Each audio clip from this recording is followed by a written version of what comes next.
Bonjour, je m'appelle Gilles, je suis technicien en électronique, j'ai 40 ans. J'adore le bricolage et j'aime beaucoup réagencer ma maison. Alors là justement j'ai pu me procurer un meuble de chez Brico Dépôt. Alors c'est de la marque Cook Lewis, le meuble s'appelle Idali, il est on va dire de couleur noisette. Et en fait c'est un meuble en kit à monter soi-même. Alors il est composé de feuilles de polypropylène.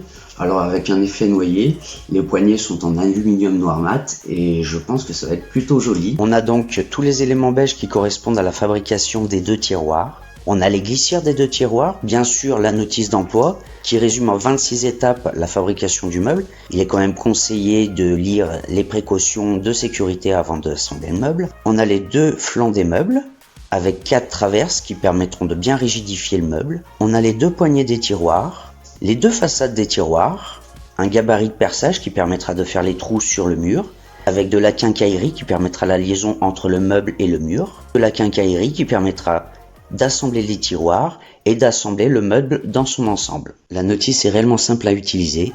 À chaque étape, vous aurez d'un côté les outils si nécessaire ainsi que le détail des pièces à utiliser, une photo de ce qu'il faut assembler et de comment il faut le faire. Je vais donc réaliser l'assemblage de mon caisson. Donc toujours pareil, je vais garder le principe de prépositionner la quincaillerie sur chaque élément pour ensuite pouvoir assembler tout d'un bloc, ce qui me paraît être le plus simple. Donc je vais m'occuper des traverses en positionnant les chevilles ainsi que les écrous de sécurité de chaque côté. Donc à présent, je vais sur mes flancs de meubles, je vais positionner donc les vis qui me permettent après à faire la fixation avec l'écrou de blocage. Donc j'en ai 4 par flanc. Vous allez dire c'est très facile parce que c'est répétitif. Donc je vais aussi positionner donc mes petites griffes qui vont me permettre d'accrocher à mon mur de la salle de bain le caisson. Voilà, tout l'équipement pour l'assemblage du caisson, toute la partie quincaillerie est mise en place. Donc il n'y a plus qu'à faire l'assemblage en lui-même.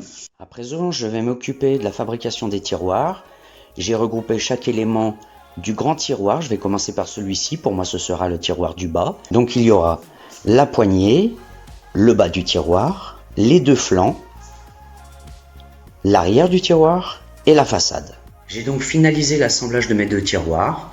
L'étape 25 consiste simplement à présenter les tiroirs devant les glissières, à les positionner et le tour est joué. Voici donc la vasque suspendue que j'ai dans ma salle de bain. Alors j'ai réalisé les étapes de 7 à 11 qui consistaient donc à présenter le meuble qui soit bien d'équerre, parallèle au sol, et ajuster les côtés pour qu'il y ait le même écart côté gauche et côté droit.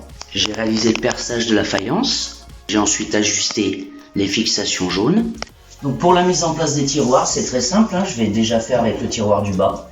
J'ai simplement besoin de venir tirer les glissières, bien m'assurer que les pions qui vont me permettre de faire le bridage des glissières sont bien en position normale. Donc je présente mon premier tiroir en présentant d'abord le bas vers le fond. Alors je maintiens un peu la glissière pour faire correspondre la butée arrière avec le trou prévu à cet effet. Je fais pareil pour la deuxième glissière. L'opération est terminée. J'ai plus qu'à faire pareil pour le tiroir du dessus. En conclusion, je pense qu'en tout et pour tout, j'ai dû mettre environ 30 minutes depuis l'ouverture du carton jusqu'à la pose finale. Bien sûr, j'ai quand même pris le temps de bien préparer les éléments de quincaillerie, les armatures du caisson d'un côté et les tiroirs de l'autre. C'était un assemblage ludique, simple, vraiment intuitif, avec finalement très peu d'éléments. On a un meuble robuste, complet, qui se règle avec finesse. La notice était complète, bien conçue, très claire et précise. Le meuble dans son ensemble est beau, le design est moderne et peut s'adapter à tout type de salle de bain.